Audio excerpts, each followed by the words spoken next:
the crumbs of life, they come together like we were once bread. But that's about my dinner. Just crumbs again. Yeah, I just thought, it's a diet, and I need to get myself beach body ready for the months ahead as things start to open up once again. Not going to say I've let myself go, but I think I could be leaner. It's hard to let yourself go when you had a grip on yourself to start with. Yeah, I let myself go really from age 7. Well, I think the first few years you probably, I was doing all right, was I? You reckon? Yeah. I mean, no evidence for that. You were in a boy band, weren't you, when you were like 6? I was in a boy. It was more. That was more like 8. So probably past I reckon that was the pivot in your life. Everything was fine until you were in a boy band, and then nosedive. Once again, the music industry destroys another young star. The music made you lose control. Exactly. It was my version of One Love by Blue that truly pushed the wheels off the wagon. One day, I mean, thankfully, footage of that has yet to emerge. Well, it's an audio podcast. Otherwise, I'd have something. Something for the world. The search continues, but the search for this week's Down With Boring is over, everyone. We are back for another fun-filled week. It's me, Jamie, as always. Yeah, Jake too. Fuck's sake! How are you doing, Jake? I was just going to leave week? That, just you were going to leave it, yeah. But then, the annoying thing is, right, because we do these, like over the internet for obvious reasons. Like, you would have just assumed I was having technical difficulties when actually I'm just parring you off. Yes, yeah. At this stage, Jake, I'm fully aware of the moments where there is no technical difficulties. The only difficulties are in our relationship. We're trying to work through those. Hopefully this is a public outlet for us to break that down. I don't know if we're in a better place or not. A public outlet for things. I was recently up in court, Jamie. I'm not sure if you're aware. You're in court. You kept that quiet. For plagiarism, apparently, of some intellectual property from a boy band. Right. And so that was kind of my theatre to fight my case. And I said, Your Honour, please, you got to believe what I say. What I will tell, it happened just the other day. I must confess, because I've had about enough. I need your help. I got to make this thing here stop. I said, baby, me and the judge were very close. I said, baby, I swear I'll tell the truth about all the things you used to do. And if you thought you had me fooled, I'm telling you now, objection overruled. Oh, baby. And he said to me, Jake, why did you commit this act of plagiarism? And I said, well, 1, for the money and the free rides. And I said, it's 2, for the lie that you denied. All rise. And I said, it's 3, for the calls you've been making. It's 4, all the times you've been faking. All rise. I'm going to tell it to your face. All rise. I rest my case. And I put my case down on the table for dramatic effect, right? And as I put it down, one of the buckles on it went, and it popped open because it turned out that someone, when I wasn't looking, had stuffed in something else that wasn't normally there, which obviously meant it was over capacity. And I got it out in court and I held it up, and the judge said, "Oh my God, it's that." And I said it, and he said, "I didn't realise you were." And I said, "I am." And he said, "Well, I can't imprison the host of Down With Boring, the best weekly music podcast around. So please take the Dork mailbag and go free to do the podcast."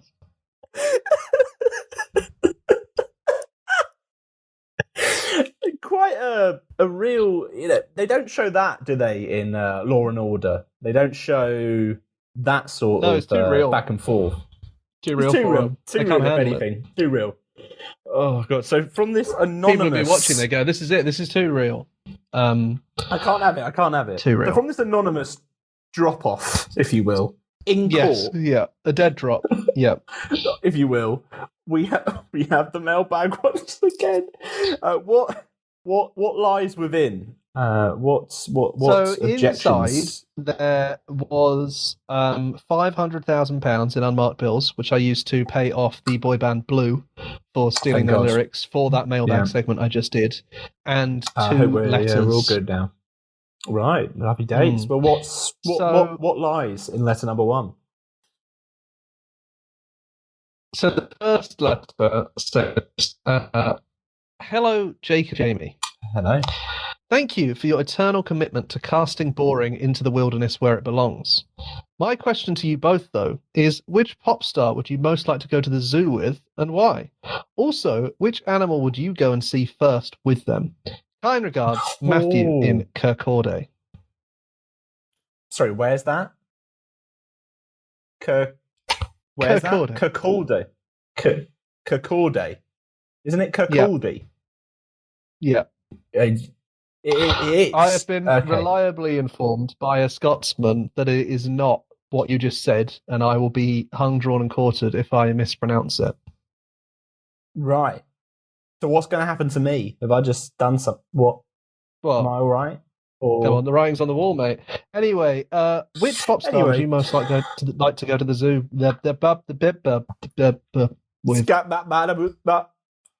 Exactly. Just a bit of scat jazz in there for all of our jazz fans listening at home. Which pop star would you most like to go to the zoo with, and why? Okay. Oh,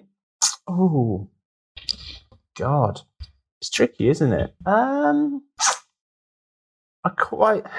don't think it's tricky.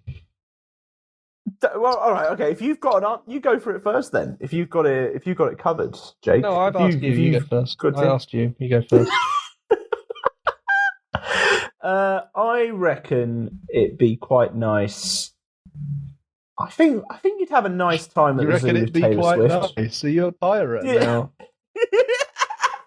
I reckon, Taylor Swift at the zoo, because I think, in order for this zoo to open in that way, right, if you've got a massive pop star, then the likelihood is that, you can kind of enjoy a bit of a, private kind of like ride around the zoo. You're not going to be bumping into people. There's not going to be any queues. Like, I think you'll be pretty much in the clear. True. I also think that, Taylor over the past year has become one with, the woods, nature. I feel like she could have some real insights into different animals and what's going on. Also, I just reckon it'd be a nice day. I think Taylor enjoys the zoo. It feels like, and I think we'd have a decent time. Get some sort of merch from it. Could get like a toy. Which animal would you see first? I reckon the penguins always are a hit, aren't they? They're always an attraction. Yeah, get the worst out of the way. Whoa. Sorry, what? Did you just say that? Nothing, the worst? Nothing. No, nothing. The worst? Have you seen? I think I said that. That doesn't sound like me. Have you seen the penguins get fed? Aren't they? Have you seen the penguins get fed? That's like the biggest attraction at the zoo. Oh, fucking here we go. Big bollocks. Jeez, we've all done stuff, mate. Jesus, suffering. Is it because of the fact that you've had to feed the penguins that you have? Is it the fact because you've had to feed the penguins? Penguins from a distance, fine, good, nice. Yeah. The closer you get, the more you realise they're just ducks that smell like fish and can't fly. And I like ducks. You're out of order, I like mate. ducks and I like penguins, but I don't think penguins should get the status that they get. So who should? Do you think there's an underrated zoo animal that should be elevated? Like, because what the big ones are like what? The penguins, obviously, like your lions, your giraffes. The monkeys always do very well. Yeah. I think actually an underrated genre of zoo animal. Yeah. If you will bear with me on the genre term, is the kind of sort of the warthog hyena area. Hyena! Sort of Lion King supporting cast. I'd like to see more of them around because they're fucking weird. Like, you look at them and you're like, I'm looking at something weird, like a Exactly, what fossa, the hyenas, Madagascar, the right? hyenas, They're the weird. hyenas. I want to see some weird shit, you know? You I like don't the want to see a weird fishy animals. duck. I want to see like, you look at the hyena, right? You actually look at a hyena and like, what is Right. that? It's like a dog that someone's stretched around and then taken to the gym for like 6 months. And they laugh at you. That's weird. Why is it laughing? What's it got to laugh about? Also, it can only laugh by the sounds of it. You don't hear them having a chat, do you? They only laugh at one another. Real sign of the times.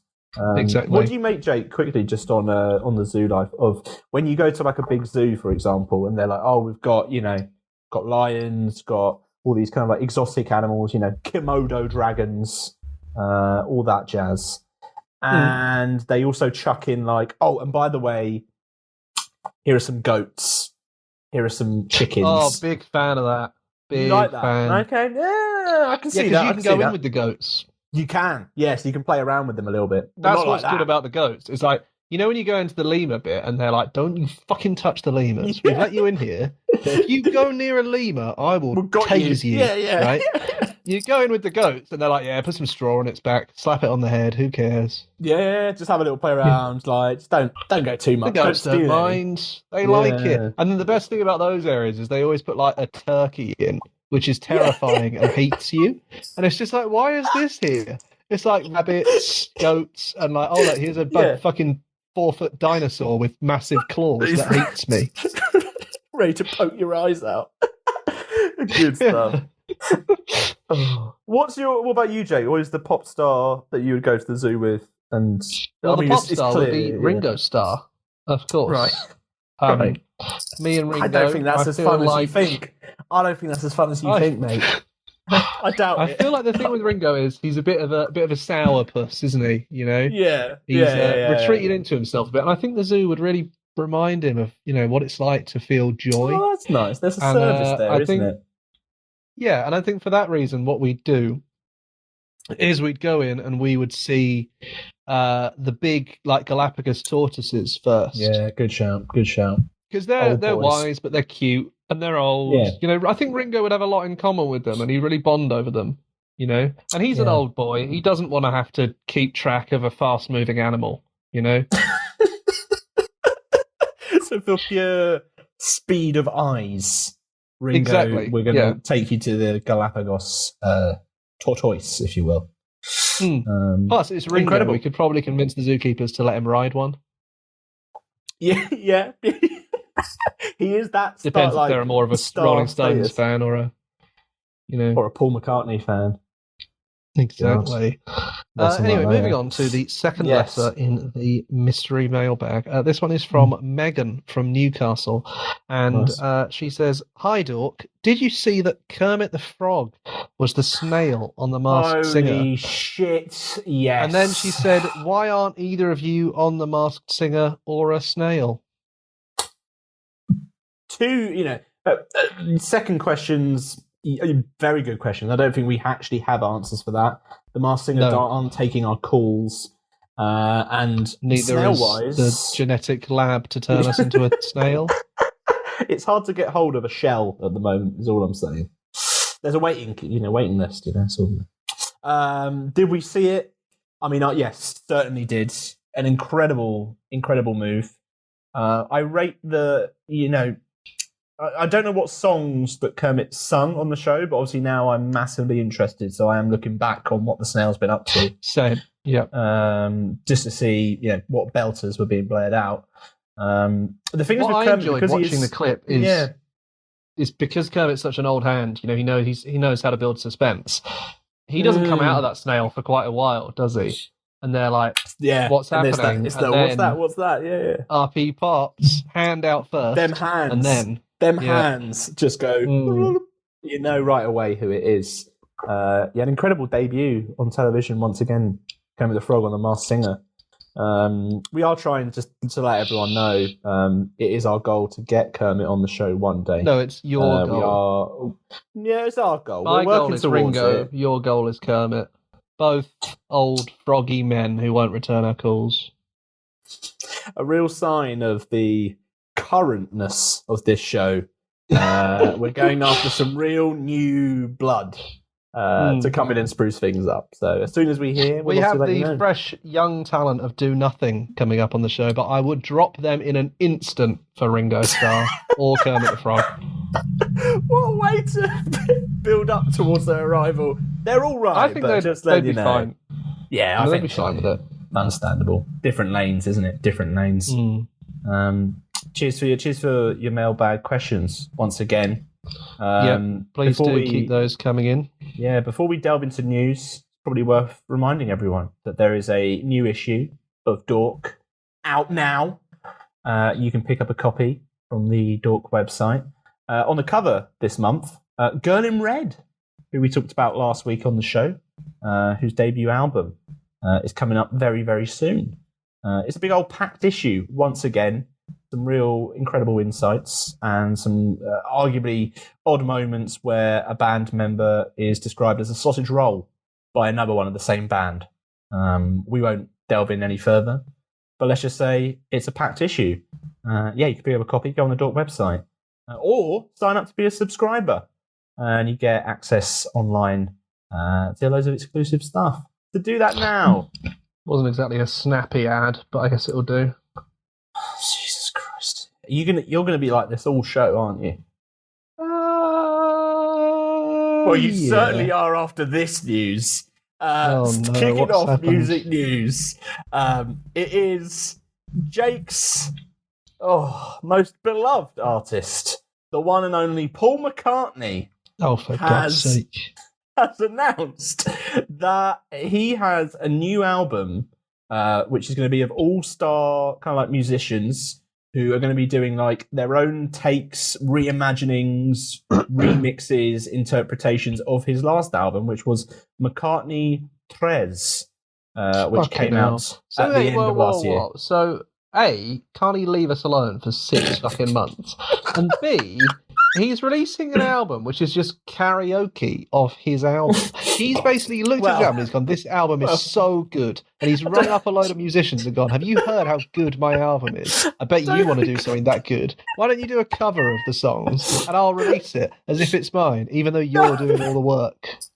I think it's more that, a load of artists want to give their own spin on Mr. McCartney's new you're album. Right, Jamie. I'm sure if I was an artist and I wanted to cover something by Paul McCartney, it would be his latest album. I can't think of anything else Paul McCartney's ever done that might be more worth covering. But he's got a an incredible list of people involved. Of course he does. He's Paul McCartney. You can't say but no. This is it. You can. No, you can't. If Paul McCartney rings up, you're not going to be like, "Oh, sorry, Paul, mate. I'm busy." He's like, "What are you doing? There's a lockdown on. You're not busy." He's got Phoebe Bridgers, St. Vincent, Blood Orange, Beck, Damon Albarn, Anderson .Paak, one of Massive Attack, and just one. Which one? Couldn't get them all. Come on now, don't be out of order. And also one that I quite enjoy and I will be listening into is the Idris Elba remix of the last track on the album as well. They're all reimaginings, different versions. It's gonna be interesting. What you do in your own time, it's fine. I've got nothing against that. You do whatever you want, but don't bring it out here. Like, if you're Paul McCartney and you are mates with Idris Elba, right? Yeah. And you're like, I'm doing a remix of the album. That'll be fun. Yeah. And he's like, I'll do a DJ. Just keep it between yourselves. Like, that's nice. You don't have to release everything, Paul. Why? He's just, look, he just wants to... The irony of me saying this as we record another weekly episode of this absolute nonsense for the world. No one's demanding this, mate. So I don't think we can really battle against this. I just feel like I'm a lone voice speaking truth to the power that is Paul McCartney, Speaking truth. They hated Jesus too. Right. And he was pretty right, wasn't he, for a while? Yeah, he was. Thanks, Jesus, for your comments on McCartney 3 Imagined. That's the 11th commandment. Coming out April the 16th. Don't tell people when it's coming out. The first track, the first reimagining is out there, and it's from one of the Dork cover stars, Dominic Fike, Dominic, you're better than this. put his hands on the Kiss of Venus. Not like that. But it's a banger. Let's have a listen. This is the Kiss of Venus. Paul McCartney, but it is Dominic Fike, basically.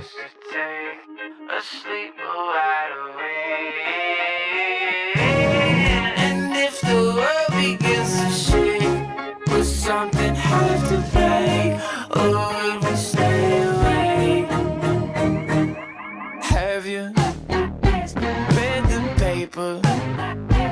People talking without no education. Yeah, look, go to college, go find your major, realize your minor in the scheme. It's a good track. That track I've is changed my originally mind, acoustic. actually. Yeah. Oh, you're right. Because- That's it. That's what you've done. Yeah, because that album was filled with Paul McCartney, but that song didn't have any Paul McCartney on it at all. So maybe No. from now on, Paul, you should write an album and then record it and then not release that version and just release this version of the album where other people do it for you. He definitely makes it much, it's definitely a more modern, slicker, bigger It's pop just moment. the cheek of like basically asking an artist to do a cover version and then putting it on like an album released by you. Like, Paul, you haven't done anything. You just wrote like the song. just You rung wrote up the your song. concept. Yeah, but like right, so like Jimi Hendrix covers All Along the Watchtower, right? Yeah, This is like yeah. Bob Dylan putting that version on one of his albums and being like, yeah, this is me. No, well, it's not, is it? It's Jimi Hendrix. So basically, what I've learned from this is a lot of love for the people involved in it, but more of a questioning of why from you, Jake. Why have you done this? It's just sort of, to me, it's like Paul McCartney's releasing a new album. It's like, these are some big names. Why are they letting Paul get away with this? Paul McCartney is not releasing a new album. Paul McCartney rang up his mates and went, I fancy another go at the charts. Can you help? It's Paul McCartney being Bob Geldof, basically. Except Yeah. there's no charity cause at the end of this. Is No, that what you're the saying? only Yeah. charity cause is Paul McCartney's coffers. Well, that's coming out soon. I'm sure it'll be album of the I'm week looking forward to once it. it Yeah, comes looking around. forward to it. Yeah, It's yeah, gonna be a really good looking one. forward to it. I've got some more music news for you now. From, I guess, the old guard to the new guard. Let me talk to you about the Brit. We're not buying into that. We're buying into the Brit Awards, who've announced their nominees, I guess, for their Rising Star Award. So this used to be called the Critics' Choice. And now, the Rising Star Award is like the first award they announce every year for the Brits, which is happening in May this year because of, travel. Anyway, Yes. they've announced that Rina Sawayama, Griff, and Parsaloo are all nominated for the Rising Star Award. So it's basically picking out who's going to be a big deal in the year ahead. What do you make? What do you make to these nominees, Jake? Yeah, I mean, good ones. I think overshadowed a bit, obviously, by the fact that there was the publicised campaign about Rina not being eligible. And now it's great that she is, and it's great that she's been nominated. Yeah. But I do think that still casts a bit of a shadow over this year's. I know but what it you is mean. good. It is good that it's she great. is nominated.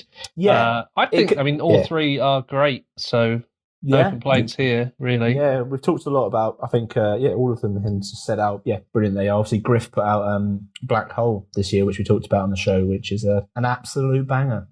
I also didn't realise until it's not only from Coventry, but was born in Slough, which is like a tour of places people not saying they are crap. Jesus But, Christ. props to him. Props to him. Hey, I've been to Slough. Nothing wrong with Slough. Yeah, Never been of to course. Coventry.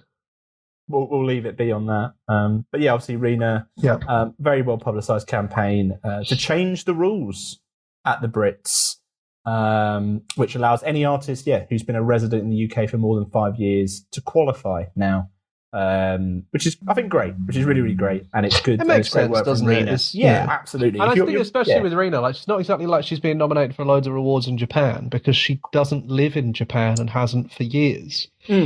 This is the thing, isn't it? It's like if you had been in the UK for a year and a half, but you were still in Japan a lot, or you're another country a lot, it's like, should you be nominated for that? But like Rina was such a clear-cut one that I think they had to change the rules, didn't they? Yeah, it'd be ridiculous, wouldn't it? If you were having, as we saw with the Mercuries, it almost felt ridiculous that she wasn't nominated for these things. And yeah, good on Rena, really driving that campaign. And it's going to have effect for years to come. So good on Rena. But yeah, those nominees announced. Apparently, we're going to find out in the next month who wins. So, wonderful. Why have they changed the name? Have they actually changed the criteria or just the name? What do you mean? What, for the award? Yeah. I think they changed the name. I don't know why they changed the name, to be honest. Because to me, Critics' Choice, you could pick Paul McCartney, for example. Rising Star, you couldn't. No. Well, maybe that's why. They were like, we don't want him that to was just the first that came to mind. But you know what I mean? Like, if that feels like it has a different meaning to me. Yeah, completely, yeah. So 19th of March, we'll find out who wins. All three deserving winners. So let's see what happens. Until then, to celebrate, this is Rina Sawayama with Dynasty.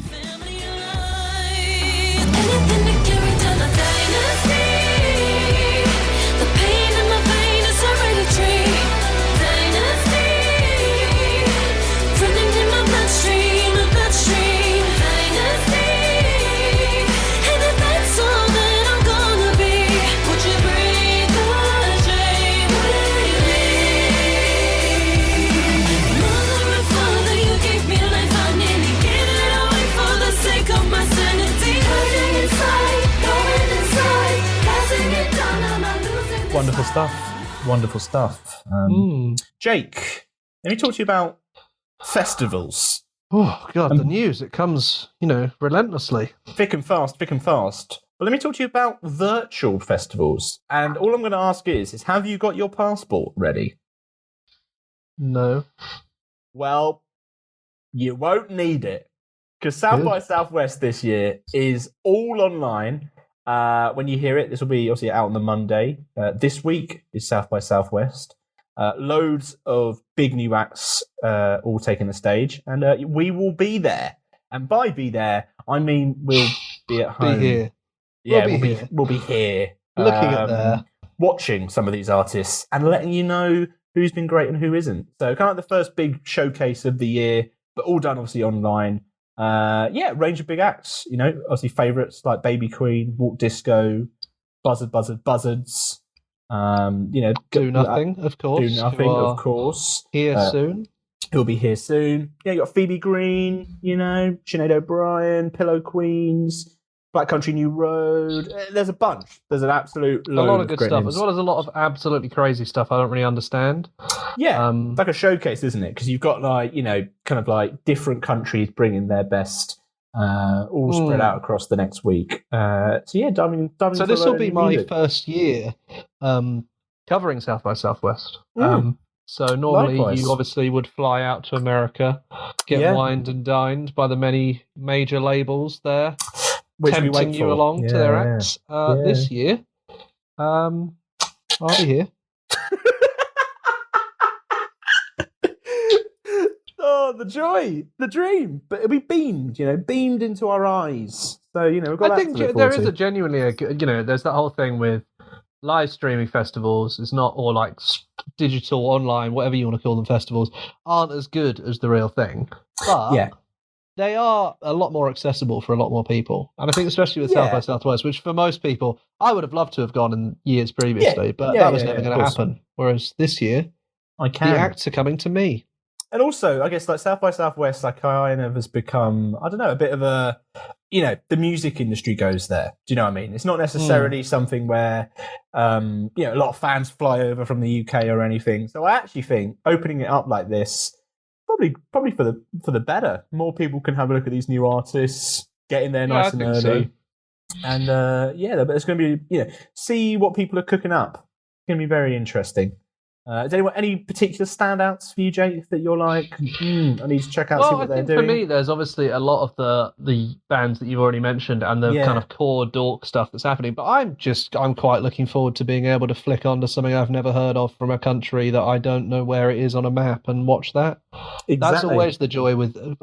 I mean, this festival is like a kind of the Great Escape, which is obviously in Brighton and a lot more accessible. And when I go to that, half of the fun is just going into a venue. It's like, oh, this is the South Korean showcase, and then just you're just seeing what's there. Okay, just seeing what's there. And you stand there, and it's absolutely insane, and you can't really remember whether it actually happened, but it's enjoyable. Exactly. And this, one way to look at it is we don't have to run between venues. So there's probably an argument that we're going to catch more. If I'm anything. going to set up a few laptops in different rooms to get that vibe, Oh, nice. Yeah, it's going to be really great when, I don't know, the washing machine goes haywire whilst I'm trying to watch Sinead O'Brien, for example. Really can't wait for that. You know when the washing machine, they're like the last minute. Yeah, the bit where it spins, but it feels like it's really trying to kill itself. When it's trying to go through the floor and get out of your kitchen. That's the sort of vibe I'm going for. But yeah, South by Southwest. One other act that we'll be playing this week is Sorry. And in a second, we're going to play Starstruck. But it's worth noting, check back next week. We'll have our thoughts on best new acts that we've seen, some highlights, and keep an eye on the Door website. There's more going on there. So until Lovely then, interview with Sorry in the new issue as well. A really wonderful interview with Sorry in the new issue. Thank you, Jake, for the nice little... You're welcome, Jamie. I didn't do the interview. Stick and poke, if you will. Up next is Sorry with Starstruck. Then after this, another South by Southwest band, Do Nothing, are here. So enjoy.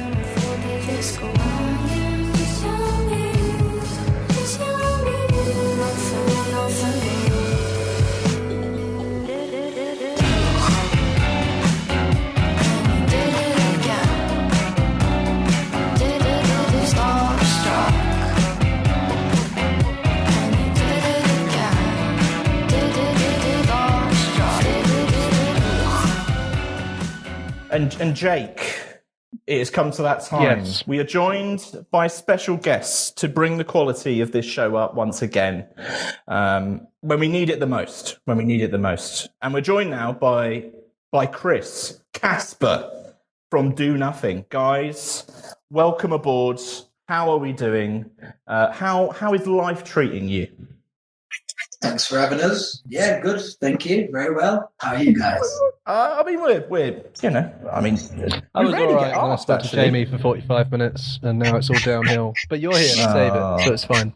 Yeah, that's exactly it. Yeah, usually, I mean, it's actually just quite nice to be asked how we are, to be honest. I think that's the first time anyone has asked. Yeah. It's the first time anyone's actually just asked us. Yeah, how are we doing? This is quite nice.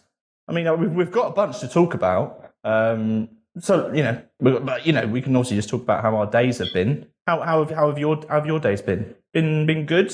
How is life in the Do Nothing camp? I don't know where Chris is on, but I feel that. We've lost one already.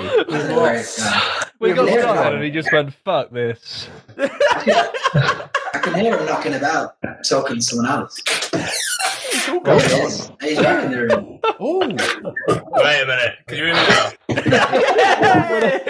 Sorry. Chris, what's We literally, you started talking, and then I went downstairs to get a beer. You say that like it wasn't your choice. Like, yeah, you started, and then I just there was a knock at the fridge door, and I had to go and get it. I was like, this is not going to be as easy as I thought. When we asked the question, "How are you?" you went, "Oh, this is a tough one." I'm getting out of here. Need a day. Amazing. What's the beer? Now we obviously have to check. We can obviously shout out brands on the show. It's an out-of-date Guinness. Oh wow! Guinness, if you want to sponsor us, maybe send some in-date beers. We'll be happy to take them. We'll happily take them. Yeah. It's a sensation. Out of date. It's alarming. Not heavily out of date. Like 4th of the 12th of last year. Okay, so a few months. That's all right. I feel like Guinness is a bit weirder for going out of date. That's what I was going to say. Like, I'm not sure. Let us know how you There's get on. something in it Just, I don't know. Oh, no, I've had a few of these already. So don't worry about that. And it's done all right. It's done all right so far. Amazing. Oh, there it is. Sensational. Oh, did that come up on the audio? Big fucking time. Yes. Here we go now. Now we're cooking. Oh, dear. I guess, I mean, the spirits seem high. How are things? Obviously, by the time this comes out, the new EP will be out in the world. How does it feel having that out? And I guess, yeah, how are things? Yeah, in the do nothing world at the moment. Who just ordered a pizza?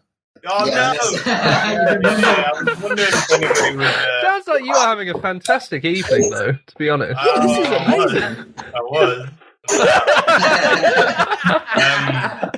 Yeah, so things... Yeah, the EP coming out. That's good. The music. We went today to a rough trade in Nottingham to sign a few of the ones that have been pre-ordered. Like they did like a rough trade exclusive coloured vinyl thing. Nice. So we signed a few of them, and I think that's the first time that we've seen the physical thing, like the actual record or whatever. So that made it feel a bit more like real. Because when it's in lockdown, it's just a bit like, are we even a band? Like there's no proof that you're a band. Like you're just because you're not going out and playing. It just feels like you're like an online. You're just a social media page, aren't you? Yeah, we're like a social media presence. We're not really a band. We're barely that as well. We're barely that, and we don't hang out with each other. So it's like yeah. So are you a band? God. So yeah, I mean, obviously, it feels like kind of like your last EP, obviously came out kind of this time last year or very much around that point, and now kind of like a year later, like can you see that? I guess between the two EPs, can you see that real change? I guess in what you kind of like you're doing, and I guess what kind of you think is that, if you will. Musically, I think it's definitely a bit different, and I think it's different in like a way that would be expected because of the circumstances. I reckon. Just because it's not so like live feeling, and it's not as aggressive and stuff. And I think that's because that's part of the way that part of the process before was playing live, because we're playing live a lot. So we would sort of road test material quite heavily, and then that would sort of show us whether we liked it and wanted to keep it. But we haven't had to do that. So we've just sort of done stuff not based on what it would sound like on stage, I guess. Yeah. For better or for worse. So I'm just glad that we got a chance to do it, really. And it means that sort of, I would be worried if we'd done two EPs or whatever that were too similar, because then you've really said like, this is what we do. And if anybody, then people start expecting it, and I think expectations are the thing that can lead you to freak out the most. Yeah, completely. So, and for you guys as well, it feels like, kind of in a weird way, like at that moment, this time last year, kind of it felt like things were really, ramping up in terms of, you were out kind of like playing live. There was, kind of attention was very much kind of like turning your way, if you will. And I guess, these kind of like, this past year in particular has, and obviously it's kind of like taken, that pace off a little bit. But did it give you some time to kind of like, I don't know, reflect more, and I guess maybe be like, right, where do we want to go with all of this? Like, was it, in a lot of ways, it kind of like gave you some breathing space, I guess, to try things out? That is true. It's a nice way of putting it. I'm glad I can bring in some.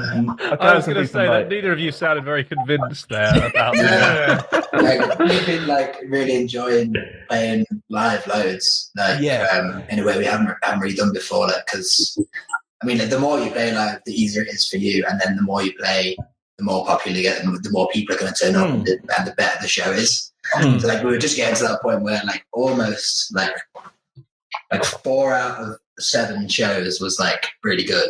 Yeah. And the ratio, kind of that ratio, just the majority were good. Some were above average. But it was we were really enjoying that, and then it sucked a little bit to have to stop doing that. But then as Chris said, like, yeah, it gave us more time to, I guess, sort of like focus on the next thing.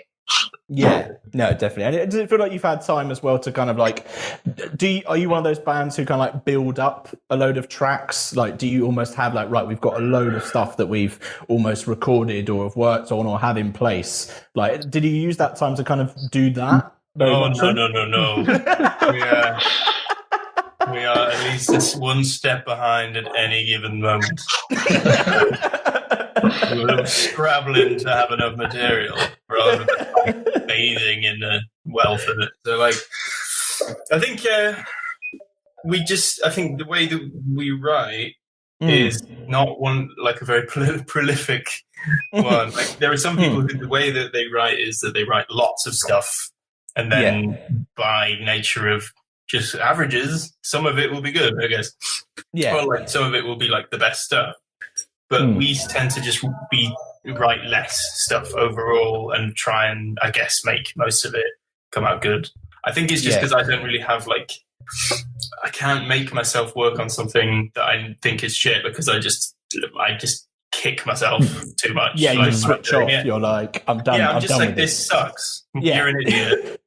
Stop doing Which is a lot of the feedback we get on this podcast, actually. But we soldier on. It's, please stop. Please try something new. So, yeah, some of the process. That's the right way to write, because it definitely isn't. It's like dumb. But it's just because you're meant to sort of, I imagine, sort of see things through to their end point, whether they're sort of good or not, and not overthink everything. But it's just not really the way that we work. So this has just given us a long enough time to scrabble out some new material.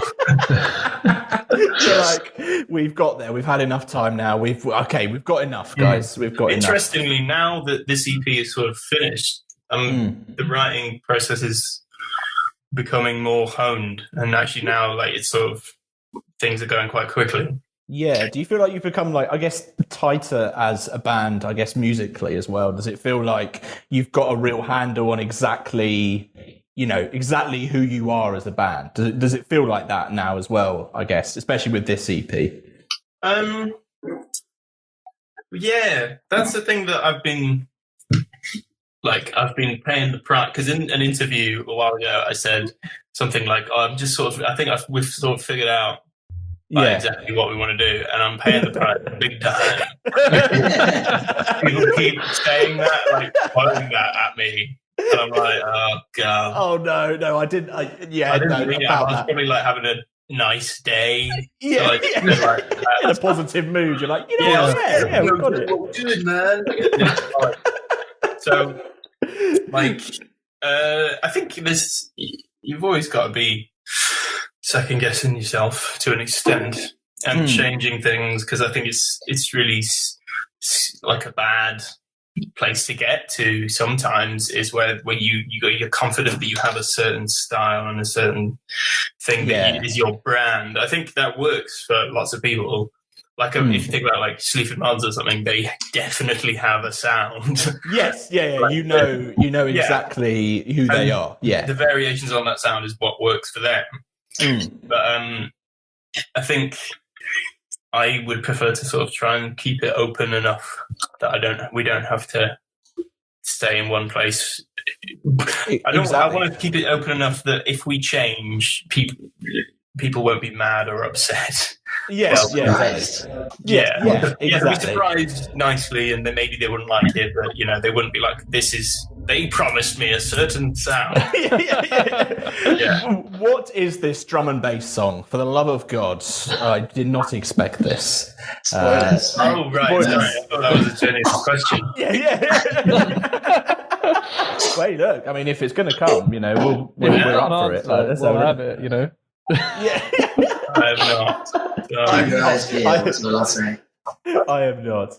Also, I see that part of the kind of the new EP as well was recorded with Tom from Buzzard. Obviously, who has been on the show as well, a friend of the show. Has he really? Friend of the show. He has. He's been here.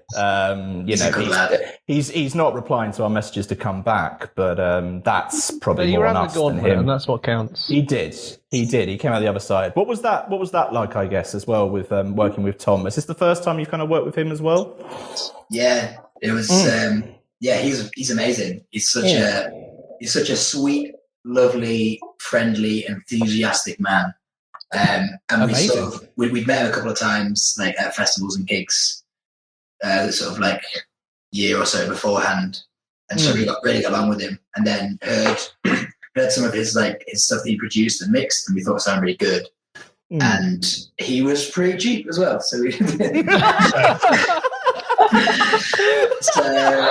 if anyone wants good, reasonably priced mixing, then go to somebody. It was just really nice to actually we went down there after we'd been in Bristol recording with Ali Chan, which was great as well. A completely different experience. He had this really high tech, massive, amazing studio. Yeah, and not to bash Tom's studio, but it's very small. Yeah, it's two different vibes, isn't it? I guess it's completely different. But it didn't matter at all. It was just having him there really made us feel it's really at ease and really at home, which I think something that's really important for when you're recording. And I think maybe we'll come through on the EP. We'll see. Yeah, definitely. And I guess as well, it's all adding different kind of elements to what you're doing, and I guess it all comes together very nicely on the EP. Let's have a listen to one such track from the EP. This is Rolex by Do Nothing.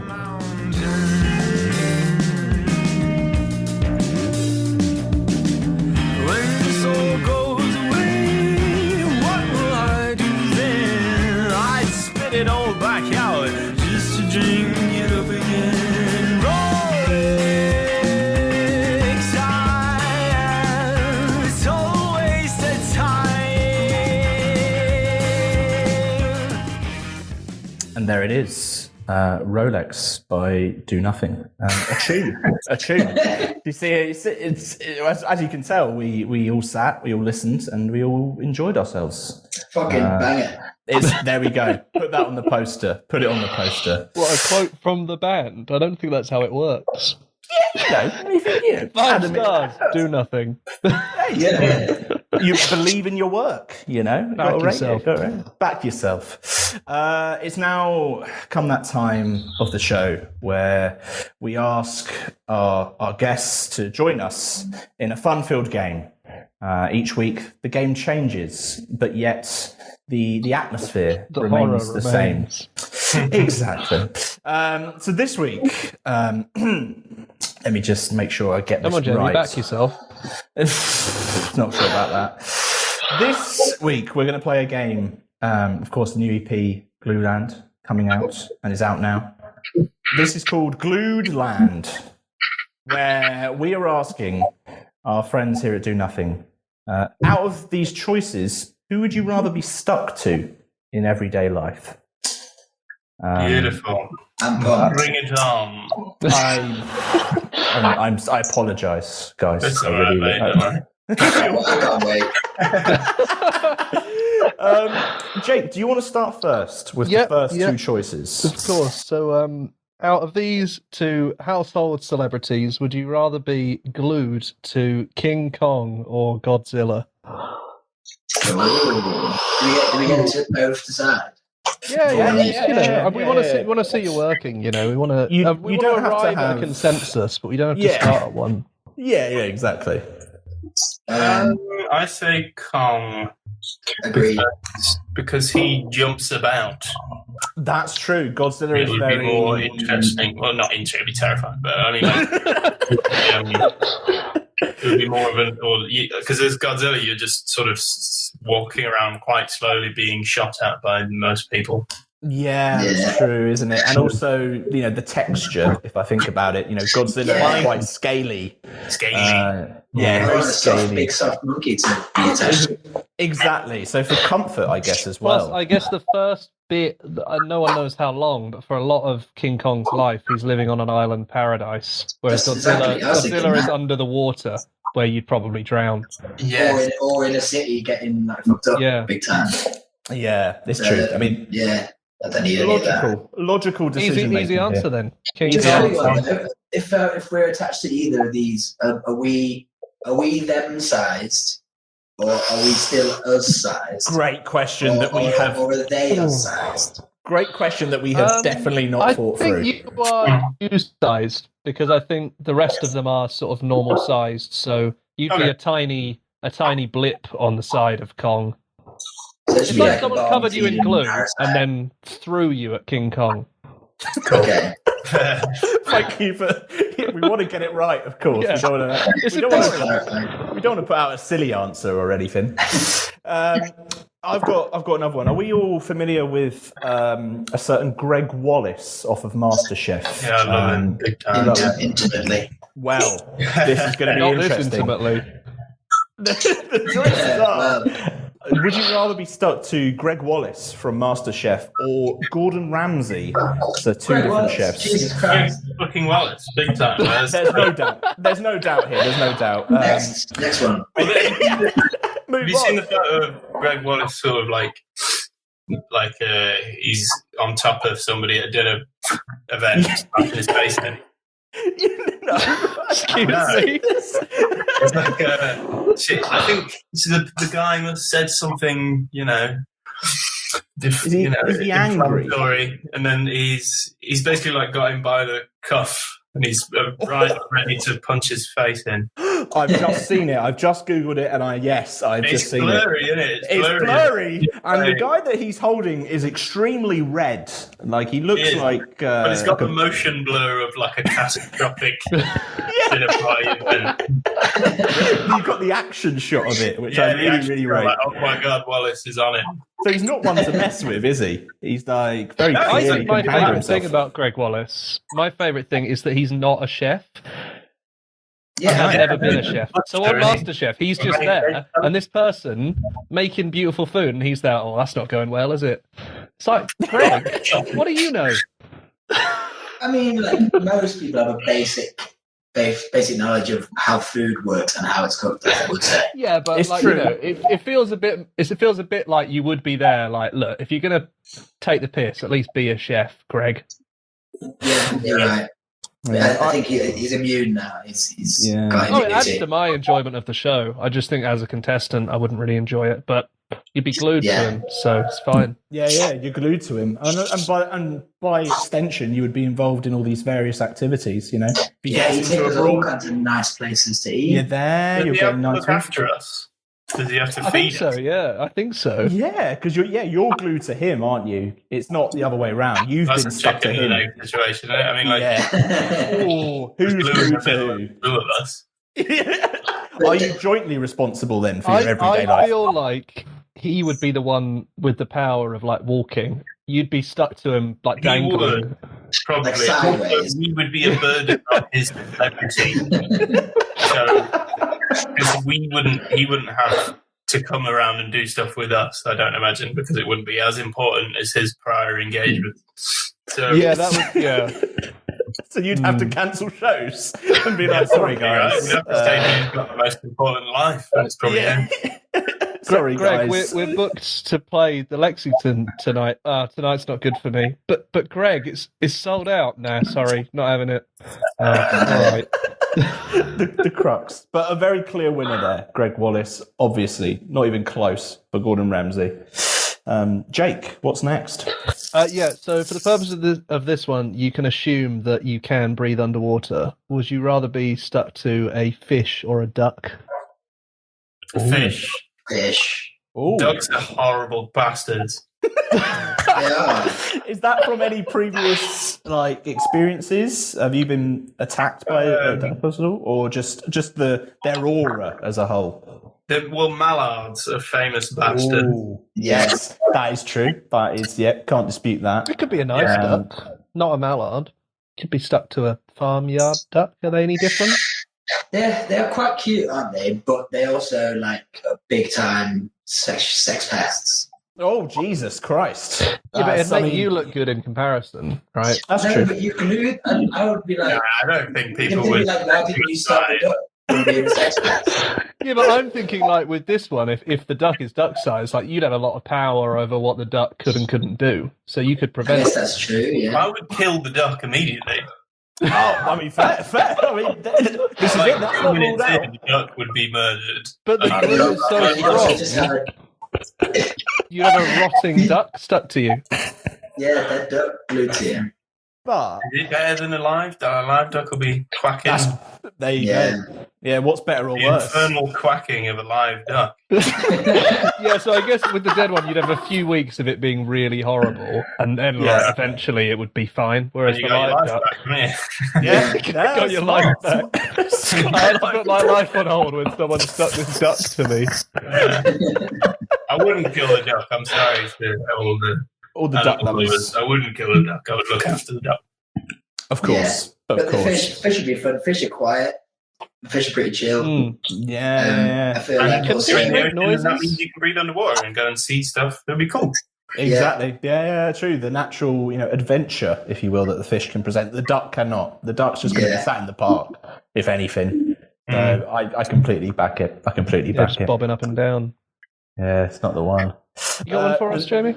Yeah, I do. The next one is two lovable cartoon characters Legends in in the various scene. forms. Of course. We're talking, would you rather be stuck to Pikachu or Tony the Tiger off of Frosty's cereal?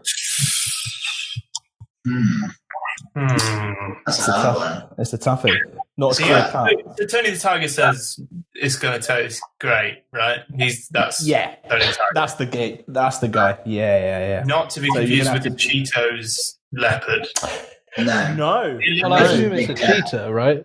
The Cheetos It's cheetah. a cheetah. I'm an idiot, sorry. The Cheetos one. There's like this Family Guy bit where like the cheetah like Yes. spits a load of Cheeto dust. yeah.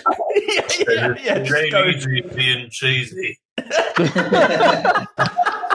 Yes, I remember. I'm not Yeah, here. this is the much more wholesome Tony the Tiger of the swimming badges that you'd get at school. Yeah. He's extremely physically fit. I feel like he'd be good to have He around. is overly, aggressively so, I'd say, for a man, a tiger that only eats Frosties. Yeah. He's all torso though. His legs are nothing. He's just got a massive chest. Yeah. Yeah. Maybe that's So what you you'd be glued to, the chest. So chest to chest, like face to face. Yeah, chest to chest. So you're about a centimetre away from each other's face. That would be life ruining. Yeah, that's too much, isn't it? Whereas Pikachu, if we have to bear it in mind, like something we haven't discussed, are you regular size next to Pikachu? Pikachu's obviously quite small. But you've got to bear in mind that Pikachu routinely just electrifies itself for no reason. Alarming. Yeah. Okay, well then it's a everybody knows it's going to be Tony. It's a clear winner. I think over time you'd get some kind of like you get used to the electric shocks a bit, or like You would maybe die like straight away. You might enjoy them. nah. But he wouldn't want to kill you because if Pikachu killed you, he wouldn't be dragging your dead body around. It's much harder. than those Well, dragging is a dead dog's Pikachu around. like intelligent enough to think that far ahead? I think I'm so. going to assume so. I'm imagining a Pikachu stuck like to my chest, like like when you have a backpack, but you put it on the back to the Yeah. or something. So like that, facing outwards, so he could fend off any attackers if they were coming towards me face on. Then why suddenly are there attackers involved in your? It's a Pokemon. Well, It's because rare- you've got an electric rare- mouse strapped to your chest. They want the mouse for weapons research. Well, in that case, in this world, when Yeah. we go to Pikachu, Hey, this are is we the now in a normal where- world. Sorry. This is just what would happen. This is the normal world. This is just what would happen if you had an electric mouse strapped to your chest. No, Yeah. but what I was going to say is, do other Pokemon also exist? That's a good point. Good question. Because they always fight each other, and you would. I gotta think say, you would have business.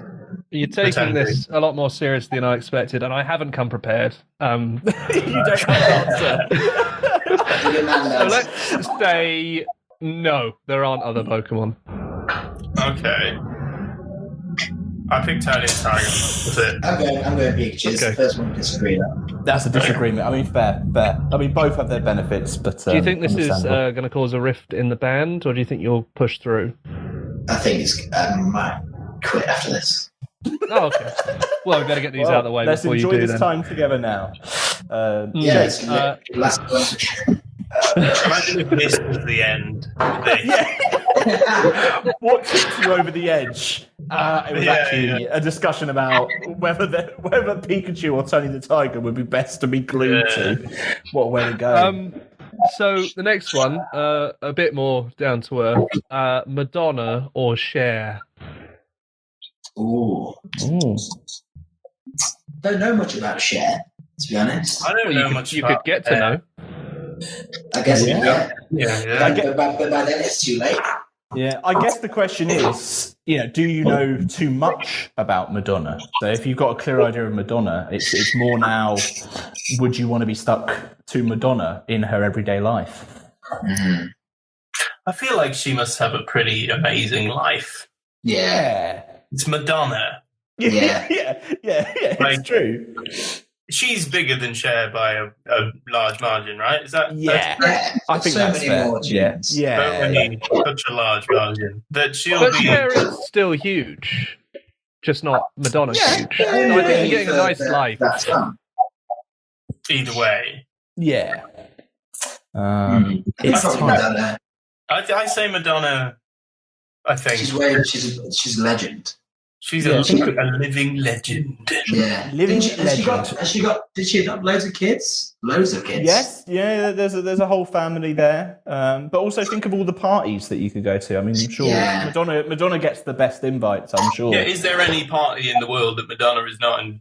Potentially, Even with another human glued to her, I think she's still being, invited. Still command an invite. Yeah, because then an element of this is that you're still basically ruining Madonna's life. That's true. The guilt associated with it. So maybe Cher, just so I'm ruining a lesser star's career. That's probably depriving the world of Madonna by being stuck to her chair. Like, she's not going to continue to tour, is she? I feel like Madonna would figure out a way to handle it, to deal with it. She seems quite resourceful. She's reinvented herself so many times that this is just one more step, just another hurdle. I love that. It's gotten to the point of I don't know if I can just do that to Madonna. It's Madonna. I couldn't do it. Oh dear. Talking about what the world needs and two other figures that the world needs: Mickey Mouse or Bugs Bunny, two icons of the game, two absolute ballers. Bugs Bunny. Bugs Bunny. Straight up, not a Mickey fan. Up. Is this the vibe I'm getting? Are you not? He's not a fan? piss annoying. But he is incredibly wealthy. He owns the House of Mouse. He's probably Disney's majority shareholder. Yeah. He is the big dog. Well, the big Yeah. dog. But I mean, I think he was back from the racism days, wasn't he? He was He's around. definitely got some dodgy ideas, hasn't he? Yeah, exactly. You'll be saying shit you don't agree with, and you're stuck to him. You can't go anywhere. That's the thing as well. much more Cheeky chappy. Yeah. Bugs Bunny's a cheeky chappy. He's a cheeky chappy. He is a Yeah. Ollie Murs. He's very Ollie Murs-esque. Thing is, I can see that. I can actually. Bugs Bunny is all he wears. Oh God. Understandable. Yeah. I mean, this is it that hasn't been considered. If you are stuck to someone, you know, for all the good you get the bad as well. So, we haven't so far had much of one that brought that. Weirdly, seeing as we're stuck to Godzilla and stuff, but. We didn't think about so far it's all been like positive. Yeah. So the negativity around Mickey Mouse and his dark past. He's got a really annoying voice. You couldn't live with that voice forever, could you? No, I couldn't live with that voice for a second. I hate his voice. it'd just be in your ear as well. Like you can't right escape in your it. ear. Just giving it that. It'd be. Oh, I think really, if you think about it, Disney's kind of even ditched Mickey Mouse, haven't they? When was the last time you saw him in a Disney thing? They're just like, That's That's a great question. Space Jam 2 is coming up. The Bugs he's Bunny. probably ditched. is I it? reckon. Yeah. We've got Space Jam 2 coming. Fucking love Space Jam #1. Exactly. So Bugs Well, Bunny wait has for got a number bigger two. thing. Yeah. I'll It's all have to. happening.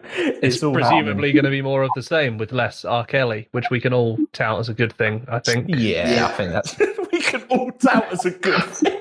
Well, I'm trying to find unity in the dissent here, you know? Is Michael Jordan going back for it? No, who have they got instead? They've got another basketball player. You won't believe who it is. It's LeBron James. You're famously. joking. There you go. I'm not, How I'm the not fuck did we joking. work this in? Have a word. Have a word with the team. See if you can do This the is a big soundtrack. moment. Yeah, Easy. replacing Look, our we've Kelly. already got a That'd be song good. ready, guys, and I'm Yeah. stuck to Bugs Bunny, so I'll be around. I have to be in the film. If you want There's a to. new series called The Wonderful World of Mickey Mouse coming out. Or it's already out, 2020. So he's Yeah, not but who out. cares? Who cares? Oh, you know? the wonderful world To me- of Mickey Yeah, Mouse. no, but to be fair, it has 2,000 views. Like the Yeah, trailer. that's not good, is it? Yeah. That's not good. Mickey Mouse. Yeah, Only doing that's some star 2,000 power. views. That's mad.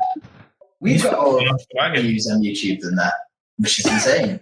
The Mickey Mouse. You're bigger than Mickey Mouse. You are Do bigger nothing than Mickey bigger Mouse. than Mickey Mouse. Exactly. Bugs Bunny, clear winner. Shall we move on? Yes, we have two more. We do, yeah. And this next one, Lady Gaga or Bruno Mars? Which would you rather be glued to?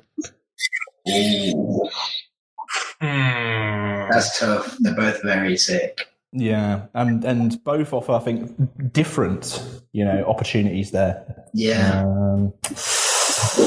Ooh. I don't know who I want to diss more.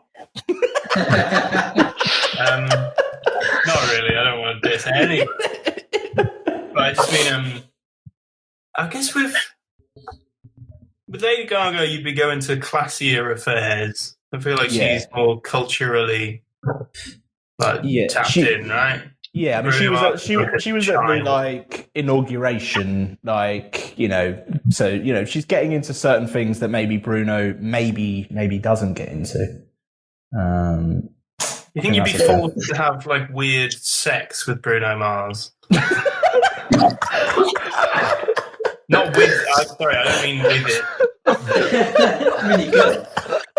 I mean Yeah, depends which position you're glued in, I guess. Yeah. No, I just mean I think that eventually you'd find yourself in some sort of sandwich with another. How does Bruno That's pass true. that off? Does he just throw a blanket over you? Ignore that. Ignore that that'd be person weird. glued to me. Here I am. Yeah. Or do they just go, it's technically a threesome, I'm afraid.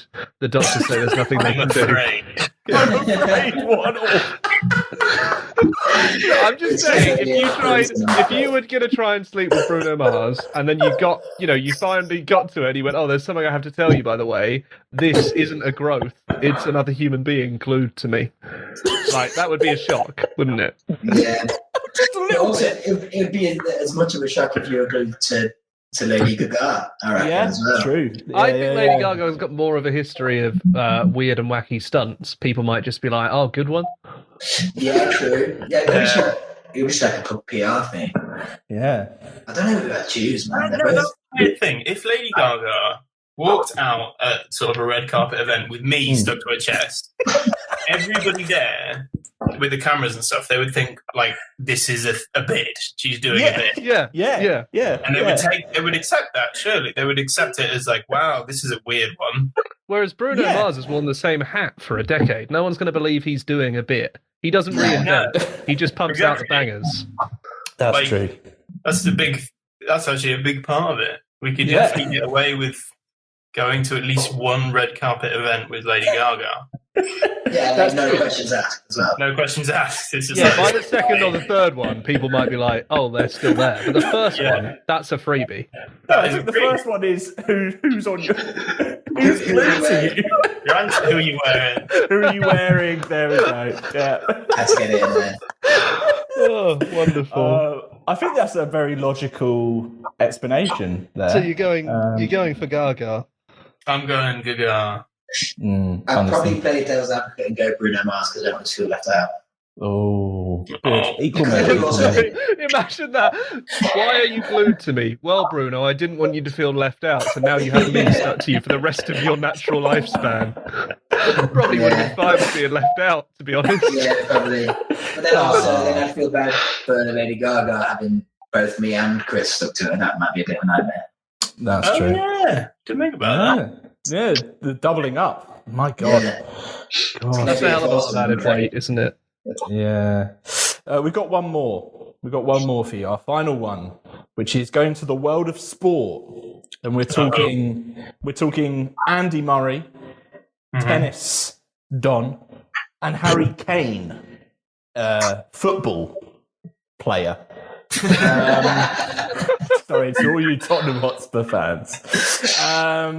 Andy Murray or Harry Kane, who do you stick to? And I guess now sport comes into it, because I guess you'll be asked to play the sport as a part of this. Oh, God, will we asked to play? Yeah. Well, Harry Kane didn't square it when he should have done. Famously. I don't even know what that means. Why have you included this one? I don't even know what that means. He said, like, oh, she squared it, and now that's my opinion as well. Yeah. All right, fine. Yeah. I wish he squared it too. Yeah. Just say that, like, mate. Oh, do you believe that? Didn't square it. People keep saying I look like Harry Kane, so they assume I know about football in some bizarre, extension of that. Weird. Around the World Cup thing, people were literally shouting it at me in pubs, and I didn't know what was going on. Really? Yeah. One guy from across the pub just shouted, "Are you match fit?" at me over and over again. And I was like, I literally have no idea what you're talking about. And it turned out it was a Harry Kane thing. Oh, God. And I still don't know about the squaring thing. I still haven't bothered looking into it. So Jake's a fan. Oh, yeah. So Harry Kane, famous non-squarer, or Andy Murray, who also probably hasn't squared it. Probably hasn't either. Yeah, he hasn't had to, has he? That's true. He's been all right. He's won Wimbledon once, right? Or has he won twice? I think once. I think once. The golden one time. Yeah. I didn't expect to happen, I don't think. I always thought he was going to be another sort of Henman. Yeah, I miss Henman. We all miss Henman. Perpetual disappointment of Henman. Well, what I liked about Henman was looking at him and being like, he's the best in the UK. So if I started today, I've got a pretty good crack at getting in the top 10. Whereas with Murray, it's like, oh no, he's actually very good, so I couldn't. Absolute Henman slander. That's the thing with Henman. Everybody is so mean to Henman. It's true. He's got his own heel. He's got his own heel. Hill. The Henman Hill at Wimbledon. He's got two heels. What, is he into shoes now? I thought you meant like an Achilles heel, but like a Henman's heel. I don't know what that is. All of this is also true. On Henman Hill once. I went to Wimbledon one time. Nice. How was it? Cool. It was very nice. Oh God! But it was very nice. It was very good. I saw actually. I guess it was like quite a couple of Wimbledons ago. I saw the one with oh God, I've forgotten everything. Harry Kane. Harry Kane. It was Nadal. It was Nadal, and maybe it's the American guy, like Query or whatever his name is. Maybe. It went to like match point for an unbelievable amount of time. It was like, oh yeah, it was literally like hours and hours and hours, wasn't it? Yeah, it was that one. I was there. Ah, look at that. So you are a tennis aficionado. Does that make you really not? Please don't. I just want to clarify. Yeah, absolutely not. So I say probably Murray. Yeah, I think I'd agree with Murray. Right. I mean, if you were on the side of Harry Kane, you'd be adding an extra useless person to like a football team. You'd be a man down. You'd be always be a man down, sort of. Yeah. Whereas but in tennis, Andy Murray would have to switch to doubles, and that's even worse. I think I could get down with that. Yeah. Oh, okay. I think Murray would have to switch to doubles because we're involved. Yeah. Well, yeah. I mean, you're on the. Well, come on. No, you're on court. hold on. Yeah. Do you count as one person? You're attached together. You're not just two glued separate. to him. You're not morphed into him. That's true. If you give someone a hug, you're not one person while you're hugging them, are you? It's just a very sticky, long hug. God, that sounded worse than I expected it to. I'm imagining being stuck to him like being stuck holding hands almost. So with Harry Kane, I kind of assume it'd be like a table football thing. Be stuck to him, sort of. Yeah. What an image. Oh, God. Just a very wide player. Yeah. It's tight. It's tight. So Chris has gone for Andy Murray.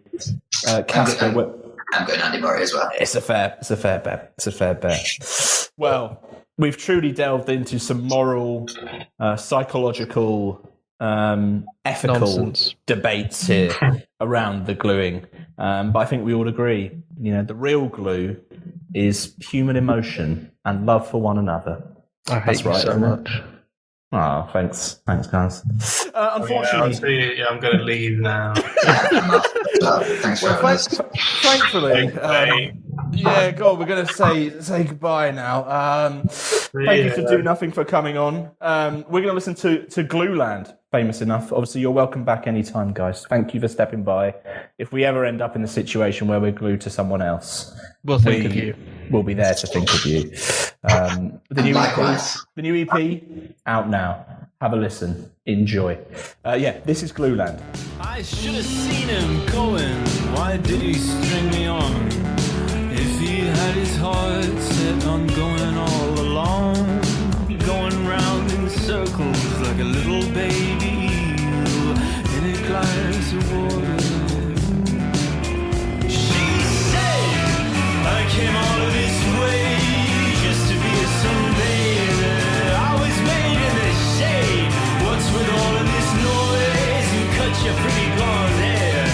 Man, we were like twins, swimming around in the oil.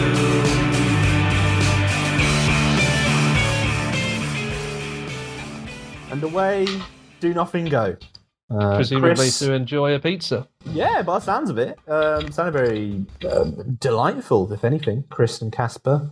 I just want to flag stuff as well, I had a Guinness in my fridge, so I just checked. I bought these maybe a week ago. Yeah. And they don't go out of date for 9 months.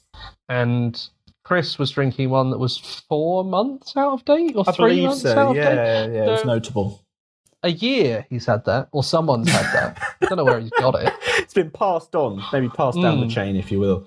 But yeah, Glueland, the EP, is out now. It's a belter. Big fans of Do Nothing here. Mm-hmm. And keep an eye out for Do Nothing. Glued to your favourite figures coming soon. Jake, you should stay glued to Dork Radio. I hate myself. I've got something that will make us smile, Jamie. Yes, that's something what we need. Happy. Yes. Something like a daffodil in the first blooms of spring. A bumblebee knocking into your window gently before flying off. A puppy giving you a box of chocolates. What, with its hands? No, with its paws. With its mouth? Yeah, but they don't want mouth chocolates, do you? A puppy spitting Maltesers into your mouth. Aren't chocolate like poisonous to? Yeah, that's why it's spitting them out. What? Right at you. Dogs can't spit, can they? They don't have lips. They don't. Imagine a dog with lips. That'd be fucking mental. Right. There's music. Let's talk about new music. Yes. Tracks, Jamie. Tracks. Have you heard of Sports Team? Courting, not Sports Team. Courting. Yes. We have talked about courting before on the show. Yes. Have you heard of the races at Grand National by Sports Courting? What are you trying to say here, Jake? Nothing- what are you trying to allude to here? Courting have just released a new song, Grand National, and some may say that it sounds a little bit in the direction of another Dork favourite. But all that means for me is that I love it, so it's fine. So it doesn't matter. Exactly.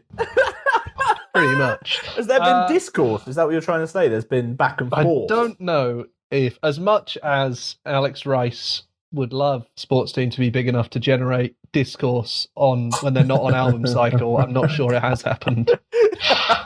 I think attempts were made, but the overall mood was one of apathy. He's still walking down the road, if anything. That's where we last left him. So he's probably still there. But anywho, Courting, Jake. This track is called Grand National. It's really good fun. A load of lyrics about how awful the Grand National is, basically, which I think we can all get on board true. with. Yeah, exactly. Yes. But yeah, I mean, it genuinely is. It's just like all the best bits of a sports team song. It's just got those sort of witty England-based, like Middle England-based lyrics. Yeah, really great fun, almost sort of Brit-poppy guitars in there. I really, really liked it. I mean, I've liked everything they've put out, but this to me is, I don't know, more polished is the word, but it feels more like the kind of thing that would be on a playlist and would sit there amongst other bands that have been around a lot longer and feel like it deserves to be there, rather than feeling like a sort of scrappy band just starting out, you know? Yeah, it's more direct, isn't it? It feels like this is the most direct song that they've put out. We've talked about Courting before on the show with various tracks. They put out, obviously, Pop Shop was the last one. But yeah, this feels like it's just straight to the point. Here it is. We're going for it. Plenty of fun, and it's that perfect song for when obviously gigs return, which is obviously not too far in the future now, hopefully. But it's just a great, like you say, Brit poppy guitars, just pure going for it, direct, and I feel like this is the moment where Courting go, okay, like. And now you have to look at us, and I think basically this is anymore. the song that will make people actually have heard of Courting. Yeah. It's that thing. Courting are playing this venue. Oh, who's that? Oh, the band that did Grand National. Oh, great. Yeah. That's the song. You're completely correct. It's that song that stand out. Be like, right, everyone knows that. And, apparently, the video, they booked a betting shop to do it in, and then the betting shop pulled it after they read the lyrics and realised that it wasn't exactly pro Grand National. Shade at probably their biggest money spinner. Yeah. I think we can all get on board with that. We can all get on board with that. This is Courting with Grand National. I don't wanna place a bet if you pay me. I'd always end up losing my money on some stupid hoes again. I'm not here to make friends, cause you comprehend. It's just not all that grand.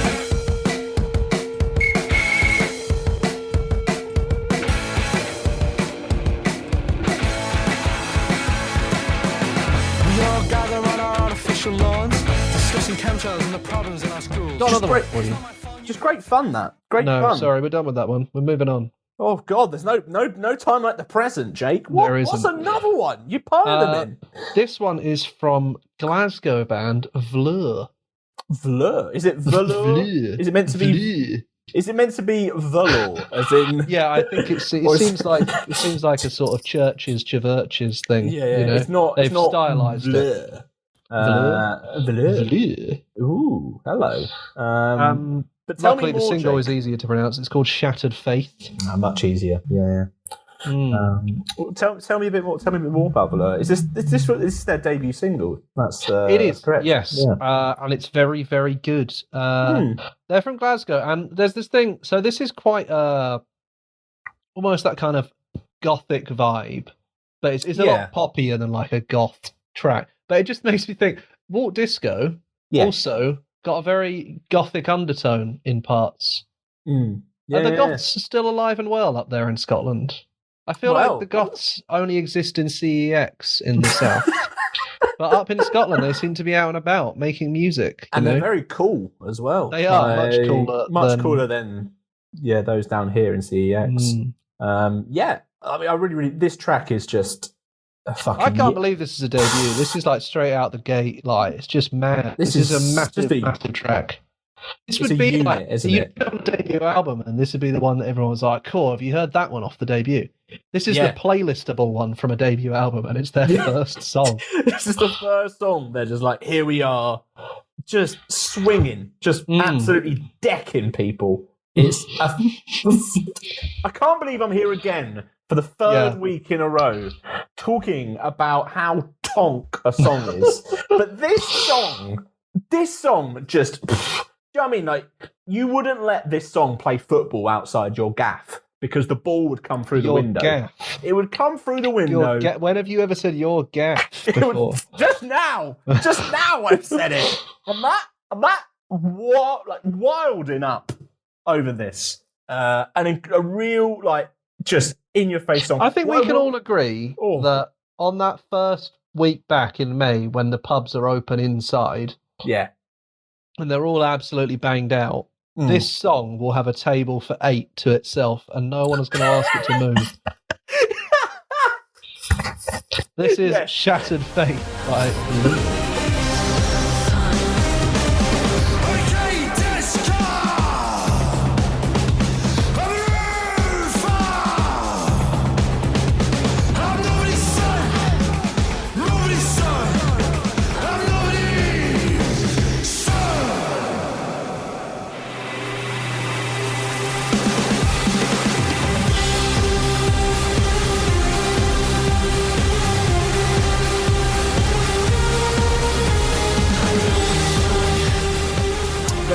Change courses, Jake, quite abruptly from the sheer intensity and loudness of VLURE. VLURE. Let me talk about another debut single, this time from Allison Ponthier. Oh, my. I know, Allison Ponthier. That sounds like the kind of name that sort of Wild West cowboy would have. Right. Well, like just what, like the sheriff, or just the general outlaw, if you will. What are you doing in my town? I told you to get out of here, Ponthier. I can confirm that Allison Ponthier is not Clint Eastwood, but she has put out a track called Cowboy. I just came here to drink whiskey. I don't care about your town, Ponthier. That impression's gonna stay with me. That is terrifying in every way. Allison, put your 6-shooter down on this table. I ain't having no more trouble like last time. Right. Well, Allison Ponthier. Cowboy is the debut single, and it's kind of this really just effortlessly great blending of, obviously the country vibes are there completely, but it just melds into this kind of like pop, like cinematic sort of, like this song is the sort of thing you could see sitting at, like, you know, the end of a film as they ride into the sunset. Are you saying that this song is not only rootin', but it's also tootin'? I guess I am, actually. Yeah, I can't even dispute it. Yeah, it's just really great debut single that just catches your attention right away. I mean, it's literally just grabbed us and we're like, wow, this is amazing. It's like country pop. I guess, you know, this idea of country before, I don't know, a few years ago it's very American, and it's very, that's what it is, right? You know, it doesn't really, you know, blend. It still felt quite old. It still felt quite boring in a lot of ways. But over the past few years, we've seen obviously Casey Musgraves come through and kind of this pop sensibility to kind of like what she's doing and bringing that into this new era.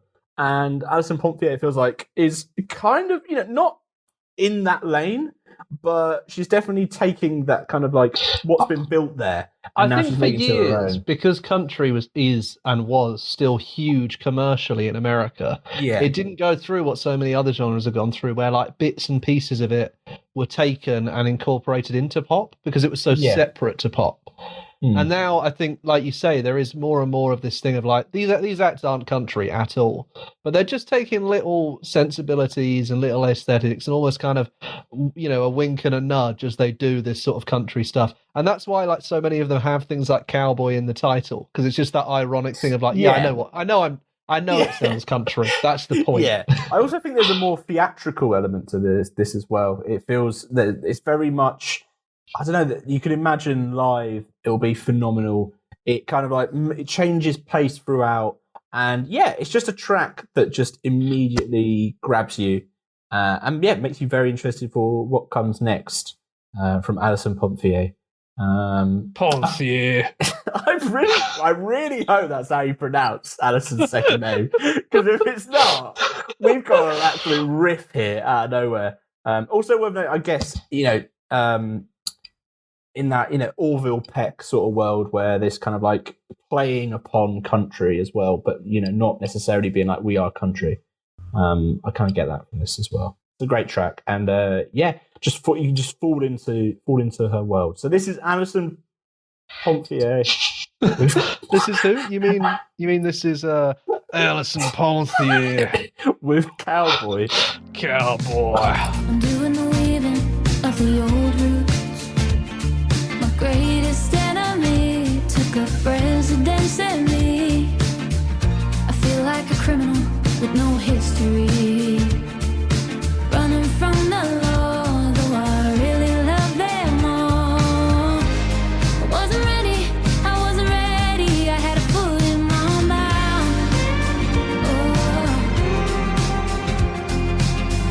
Saw the caddis through barbed wire, I didn't know. Allison Ponthier with Cowboy. Incredible stuff. Yeah, massive song. Big fan. I've got another one for you, Jake. Now, Jamie, I hope you got me another rootin' tootin' cowboy. No. Get out. Stop now. Oh, that was a different one. How am I keeping the decorum here? That was a different cowboy. All right. I'm sorry. I'm sick of you, Allison Ponthier. Sorry, you've got a fucking cast over there. Yeah, just knocking about. That's the bartender, right? Who's this new boy? And then he comes and he goes, I say, it's me. No, we're not. It's not the rooster from Looney Tunes. Now, sir, my name is Spill Tab, and I have a new song called Pistol Whip. No, stop. So, as clear the record, this is Spill Tab, who is back with a brand new song, Pistol Whip. Oh, I'm not having any of this. It is called Pistol Whip. But yeah, big track. Luckily, I carry a 6-shooter for just such an occasion. Can't deal with this. Welcome back to Dork Radio, the best for new music. Yeah, apparently. Pistol Whip and Spill Tab. So Spill Tab kind of came to, I guess, our attention kind of like end of last year. Her debut EP, Oat Milk, kind of came out, and it was very much this very fresh pop. Like, it feels quite easy to be like, oh, it's modern pop. It's, but it can be a variety of things. We talked the other week about Danny the Hall, obviously, and MC Boying. And his enforcer, MC Boying. And that kind of like pop end of it. But then, you've got kind of like, these kind of like, again, I hate to say it, bedroom pop kind of like producers and the various. We need to have a new genre definition, because pop obviously comes from popular, and I refuse to believe that anything Danny the Hall is doing is destined to be wide mainstream popular. Whatever you think of it, you're not listening to that going, Radio 2, that. Yeah. But what I'm trying to say is that, with Spill Tab, it is this kind of like grassroots pop that's done in this really just authentic manner. Like, it feels like she is very much, it's coming from like a diary in her room, and she's melding all these different sounds, and it's, you know, what I love is it can be this track in particular goes from being, you know, quite, I guess, delicate in places, but then suddenly just absolutely like bursting off, especially towards the end where you get loads of this kind of like, I don't know, like electronic kind of like erratic breakdown that comes there, and I feel like she just kind of like really dips and like it's produced so well, and the track just massively stands out. You immediately are like, right, okay, what is this artist's next step going to be? What is this world that she's creating as well? It's just completely engulfing. And I can see how you can listen to this and you immediately are like following her on everything and being like, right, what now? It's just effortlessly cool. And I just really, really like the just authenticity of it all. It stands out, and I massively love it. And I guess it's easy to kind of see the traces of, you know, a Billie Eilish in something like this, and the kind of ability to be like, I don't have to be this vocalist, for example, who is, you know, doing the Ariana Grandes for it to be a great big pop song. It feels so much more intimate than that. It feels like when you've had a hard day wrestling cattle, and you come home. Does it and really? There's a barn dance in the evening. Does it and really? there's a purdy little thing that you've had your eye on. And Sorry, you're a what? A purdy little thing. Yeah. And continue. Go on. As continue. a southern gentleman, obviously you've got to go through the correct procedures, seek the approvals, and then you do some cowboy. Sorry, cut this. some What are you doing? I don't know. I thought it was going somewhere and it just didn't. I was going to slot the accent in somewhere, but it didn't really come up. I got lost in the fiction, you know. I accidentally became like Colonel Sanders instead of Clint Eastwood in my mind. Just trying to talk about a track. You had your time talking about the track. Come on. Oh God! Big fan of this. Big fan of Spill Yeah, Tab. despite my derailing, I also It's very enjoy much, very much. I feel like she could be absolutely massive, and only one EP down, and continuing just to innovate and grow. it. Do you mean because just you've really never love seen this. her live, so you don't really have any sort of context for how big she is? What, in terms of actual size? Yeah.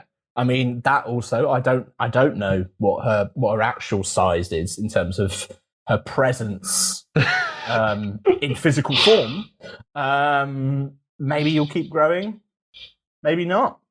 But the song certainly will. Massive fan of this. So let's have a listen. This is Spill Tab with Pistol Whip.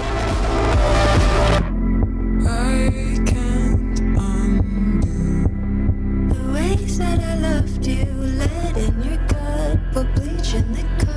I'm worried they might see it different. I wanna say it first, I wanna say good luck. Pistol whip you behind the trust. You clearly make conversation. I'm worried they might see it different than us. Now, Jamie, Yes. a friend of the show, has just given birth to a new album. What? I've sent our congratulations. I sent a card nice. signed by both of us. Oh, brilliant. Did he so get you the don't need balloons, to worry about that. or have you taken the balloons? Because I gave you the money for They're all the illegal balloons. now. Oh, right. Tom Grennan has released his new album. He certainly has. It's called Evering Road. Out now, of course. Big second album from Mr. Grennan. And yeah, our album of the week. We obviously talked to Tom a few weeks back on the show. Had a lovely conversation, didn't we, Jake? About being creeped out by elbows in particular was a real standout Which, there. in hindsight, do you think that was shade at Guy Garvey that he was sort of hiding? He's like, yeah, I think we've all been creeped out by some of Elbow's material. Sicken me. I mean, one day like this, look, we've all heard that song, all right? We've all heard it. It's, you know, it's fine. But what I just want to flag is one thing he said on there, which was really, I guess, interesting, and I think it ties really nicely with this, is that he's been like, I'm refocused in a way where he's like, I want to be the biggest, like just the biggest act. Like, I just want to do the biggest stages. I want to have my music heard by as many people as possible. And I know that sounds pretty cliche, right? It sounds pretty, you know, everyone probably wants that. But I think to be out and out, be like, that's my goal. My goal is that. And I'm aiming squarely at it. But that's the thing. He didn't say it in an arrarrogant way. No, it was like, no, you know, he wasn't saying I am or I deserve it. He was just like, that's my goal. I basically sat here in lockdown. I thought, well, what do I want to do? And it's like, well, that's what. So he's basically just said, I'm going to give it the best shot, see what happens. Yeah, and you can see that coming through on the album, definitely. Yeah, massively. It's just an album which is completely aimed at, you know, it's such a universal album, isn't it? Like, it's the sort of thing which, you know, these songs are just so well crafted, so well brought together. And also, I get, you know, its ability to jump between different styles is really impressive, but it also works because of his voice. He has such a unique voice, of course. And that soulfulness, I think, really carries this record. It's incredibly personal in places. It kind of goes off in places, as in absolutely just goes for it. Surprising amount of piano as well, which I think works quite well. Yeah, a lot of that. And not stuck to that sort of bloke with a guitar aesthetic. There's a lot of sort of depth to a lot of the songs. You know, there's some strings in there, some piano in there. Yeah. It really does feel like a step up, I think. Oh, massively, yeah. If you look back to that first album, Lighting Matches, and it was, you know, a really, really strong debut album. But you can, if you listen to this album and then you listen to that album now, you can see the massive growth that's gone into it. And it's an album which every song can get stuck in your head. And it's the sort of thing that I think just a lot of people are going to just really delve into. It's such a mass appeal album. And that's not in a bad way. I think it's just that, you know, well kind of put together and so well, like that motive in mind to be the biggest. It just bristles throughout the whole thing. But let's have a listen to one such track from the album. Oh, if only. This is If Only. It's the opening track. Clock stopped working and time stopped turning. Could you imagine if only the years repeated and I could keep it? Could you imagine if only the clock stopped working and time stopped turning? Could you imagine if only the years repeated and I could keep it? Could you imagine if only? Big stomper. That felt a bit shoehorned in, but I guess there'll never be a right time to play a track, will there? So Oh, we're going to have to play that later now, aren't we?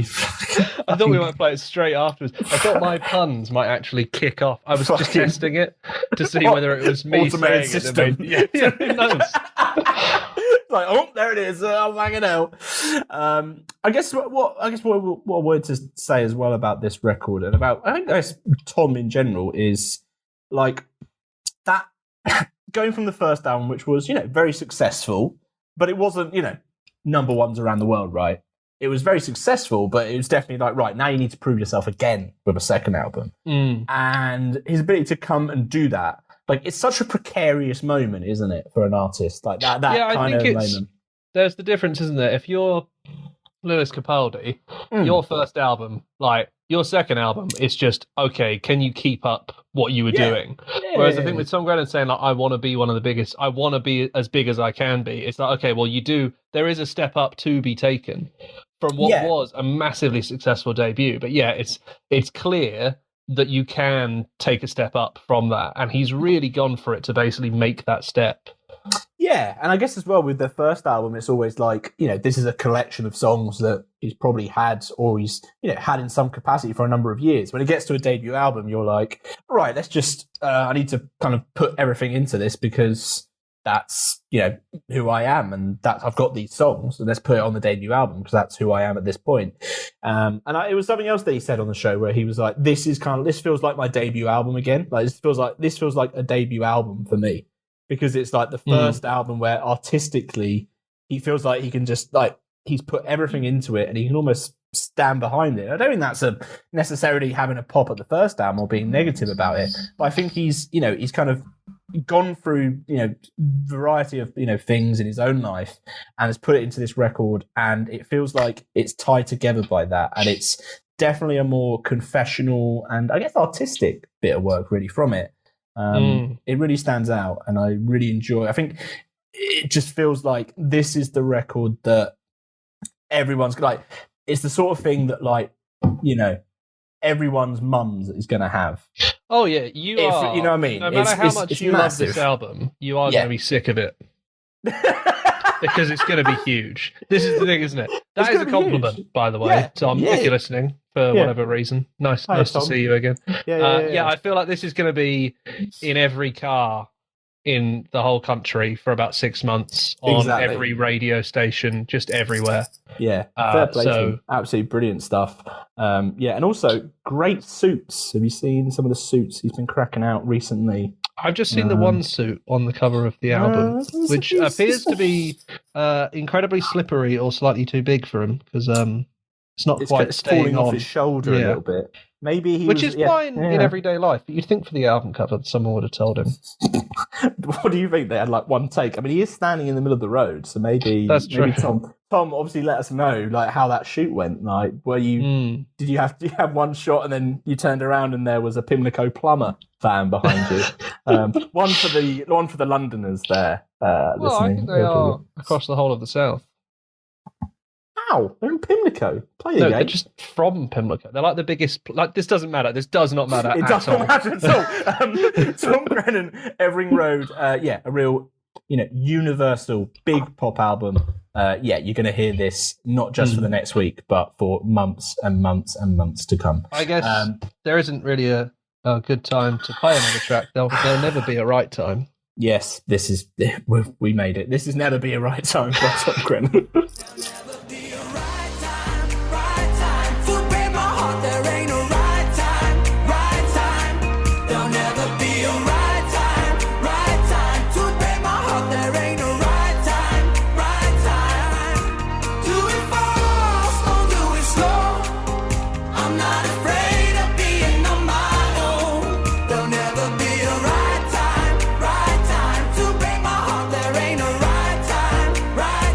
Wonderful stuff, Mr. Grennan, friend of the show.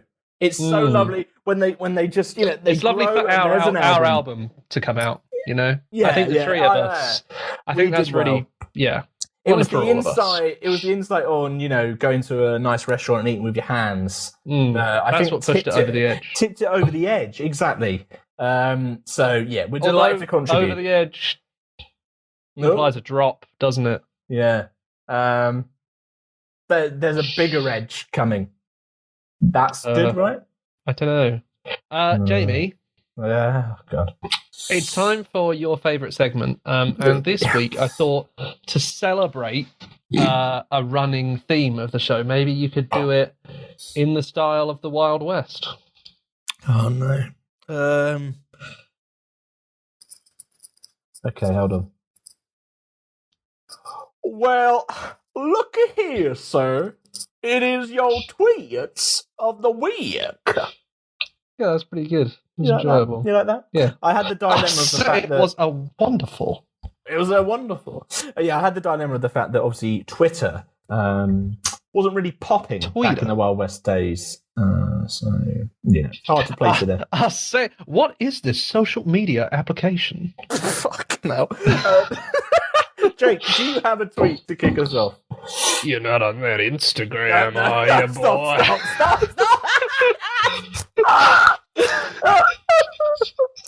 Yes, I've got a tweet, which actually ties into the Wild West theme, because it's something that would have been a problem in the Wild West. Would it?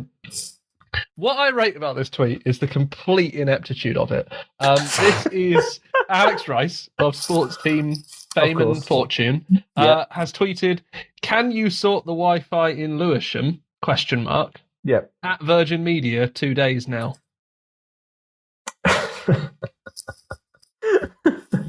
Someone's replied, "The McDonald's has good Wi-Fi." useful in usual circumstances. What I love about this, though, is the fact that he hasn't... If you put the at the beginning of the tweet, it won't appear to everyone else. No, it won't, yeah. But here we all are, looking at it. Can you sort the Wi-Fi in Lewisham? Virgin Media, 2 days now. One of the reasons that he might need that Wi-Fi as well, this is another reason I wanted to include this, is he's got a new graft, hasn't he, Alex Rice? No. Yeah, so for charity, for the first month, although he hasn't said anything about the second months afterwards. I'm sure it's going to charity. Alex Rice is on Cameo for the low price of roughly £11.80. Amazing. He will give you a birthday message. He'll do anything, basically. This is proof that he is a star now. Like it says thousands of celebs like Alex Rice, right? And then it's a picture of Alex with a whole fist in his mouth. Amazing. So he's got his whole fist in his mouth, and there's no Wi-Fi, and he is on Cameo. Sensational. He's made it. He's a star now. Yes, The guest appearances, I think, are going to come thick and fast. You know, yeah, this is like the 2021 equivalent of like one of the guys from like Towie being at the club while you're at uni. This is the Carbarat DJ set of the online world. You know, the money's good, but leave your dignity at the door. Fucking hell. But he's going to stop answering our calls now. He's a star now. People are paying for messages from him. He's gone. Yeah, we'll ring him and I'll be like, "Have you got £11.85?" Yeah, load the meter up. Yeah. I mean, incredible stuff. Obviously, I hope his Virgin Media gets sorted very quickly for the reasons we just discussed. Interestingly, Virgin Media doesn't appear to have responded. So again, only Secret Santa Media. Anonymous have responded with their offer of McDonald's Wi-Fi in the middle of a pandemic. Cheers, mate. Hanging around Lewisham Town Centre outside the automatic doors, trying to get some Wi-Fi. Brings a stool. You queuing, mate? No, just recording some cameos. Just badgering the Wi-Fi. But yeah, we hope that the internet gets fixed soon. Also, sports team have rescheduled their headline tour. They have to November. Yes, October and November, maybe. October and November. Show me Brixton Academy. What a wonderful night that's going to be. I just want to say, Jamie, actually, while we're here, I've raided the old piggy bank and scraped together some money. Yeah. So hopefully, either by Monday, when this airs, or by next week, we should have a cameo from Alex Rice to shop around the place. Amazing. Hopefully. He might take one look at it and go, no, not these guys. Take your money back. Yeah. Or he might do it and then retroactively charge us for the 20 or 30 minutes we had him for on the show. Which, understandable. There's a rate now. Again, this guy's a star, man. Guy's a star. Legendary. Good stuff, Alex. You got a tweet? Any tweets around? Yes, I do have one. This is from our, obviously, last month's Dork cover star in the magazine, and last week's album of the week, Zara Larsson, who has tweeted, "I ate a whole cheese. I don't think that's very good." Could have been a baby, Bill. That's at 12:06 a.m. as well. Just a quick flag to you. By a baby bell, Jace. Just want to say, you was it a baby bell, for example? I can confirm, because Zara has confirmed this. It's a big block of cheese, like just pure block. Oh yeah, so it is. What looks like a cheddar cheese, just to describe it for the listeners. Why is that on a park bench? Is that on our... See, no, sorry, I thought it was like marble. Trying to be nice there, but... No, that's wood. She's taking a picture of this block of cheese, and it's just on wood. Like, she's just put it... It looks like the kind of wood you get on a park bench, that sort of weather... There's a bit of algae on it. It's probably a bit damp. Yeah, it's built, that bit of cheese. This is not like a nice little, like, small, like, cheese snack. This is a block No, this is what, like, if you went to, like, the Morrison's deli counter and you said, "Oh, I'll have a wedge of the cheddar," this is what you'd get. Shout out Morrison's for their cheddar range, of course. Yeah, if you want to sponsor us, let us know. If not, give us cheddar shit. Exactly. That's only if you don't want to sponsor us. That's how it works. If you do, then cheddar, great. Just to reiterate as well, like I think the discomfort and the feeling. Zara has then followed up that picture of the block of cheese and just said, "That size of cheese is inside me right now." What, Just to get it across. Just to get it across. I just want to say, she says like this with the picture, and then that size of cheese is inside me. Is this like she's eaten a block of cheese, and then someone's gone, "How big?" and she's found a stock image of some cheese and gone, "Yeah, like this sort of size." Yeah. No. She hasn't been asked for the image. She's just been like, just to let you know, like this. Yeah, but like this, that's what I mean. It makes it sound like it isn't this. Also, the size of cheese being inside it makes it sound like she swallowed it whole, like a snake. Yeah, just gone just gulped it down in one. I'm a big fan. Big fan. Do you, I mean, like, it's quite a large amount of cheese to eat in one sitting, just on its own as well. There's no context of crackers or any, I've never, I like cheese, but so if you're just eating cheese, right, that's you going, "I'm going to eat this, even though there is no nutritional value to me doing so, and it's bad for me," right? Yes. So I'd much rather have like a big bar of chocolate. Right. No, okay. That's my. Yeah. So I like cheese in stuff, and I would enjoy a block of cheese, but while I'm eating it, I'll be like, I could be using this waste of everything on something much better than cheese. Yeah. Whereas some people fucking love cheese. I used to live with a girl at uni. She would just sit there when she was hungover and eat a block of cheddar cheese while watching Friends on TV. Out the packet. Amazing. She will remain nameless. I mean, you can limit it down, can't you, if it's someone you live with at university? I mean, Well, the wider public may not know, but No, you know. sorry, the person knows who they are. Like, they're not going to be listening because they know me, so they don't want to listen to me. And B, they're not going to listen and go, "Oh, someone else did that. That's interesting. I never saw anyone else doing that while I was doing it." Oh, I rate this from Zara Larsson. A great choice. People say pop stars are too inaccessible. Yeah, they're not like real people. Yeah, is the and here usual Zara is proving them wrong with Exactly. her cheese on wood. Exactly. And just Do you think if that is a park bench, you could have walked past mega pop star Zara Larsson eating Taking a a block of picture. cheese Just off of staring some out. bench, just staring out, unwrapped, Rate just it. holding it, chewing it in a church, like a churchyard somewhere. Just Amazing.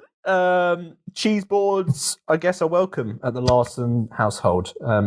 Just want to flag as well, just to add on to the very first mailbag question. I think Zara Larsson at the zoo would be quite fun, Zura Larsson, if you will. Zara Larzoon, Zara Zura Luzu Zoo. Zurarsson. Yeah. This Big is right cheese. here Yeah. by Zara Larsson. Why can't you look at me? You keep your eyes on the screen like you don't care that I am right here. I'm wearing that perfume that you got me in June. Do you not smell it in the air? I'm right here. I'm right here. I'm right here. Remember when? Big tune, big cheese. Yeah, Zara cheesy Larsson. banger, eh? Yeah. Still a great album, that. Big fan. Still, even after a whole week. It's been a week. Fuck's sake. Honestly. Jamie, this once again brings us to the end. The Napoleonic Wars were long and bloody, but they did eventually come to a close. And in much the same way, this podcast has sputtered out, leaving simmering resentments that will lead to the First World War Yes. in 60 years' time. And we have lost just as much. We've lost famously. a lot, gained Yeah. little, and now Yeah. Napoleon, which is probably one of us, is exiled on St. Helena. Have you got any Yeah. predictions for the next week, Jamie? Yeah. I reckon what we're going to see is, I guess, I think it's about time that we see more extracurricular activities from some of our favourite musicians. So I'm thinking, maybe we'll see, for example, Paleways get into badminton. Will we see Jamie T get into skiing? I think we'll see, we'll find him over there. And I also think that we will find, once and for all, Paolo Nutini. I say next week is the week. Paolo will be back. That's my prediction. What about you, Jake? What do you think? I think that. What do I think? I think Rod Stewart is going to get arrested for punching a horse in the face. Thanks for listening, everyone. Yeah, that's basically it. So yeah, thanks for tuning in to another week of Down with Boring, straight-laced show from your straight-shooting, pistol-slinging, lasso-wielding hosts, Jamie and me. And a tip from the magazine, a big campaign that Dork's going to get behind. Cut a little hole in your fence so that hedgehogs can find each other and have sex and make babies. Please.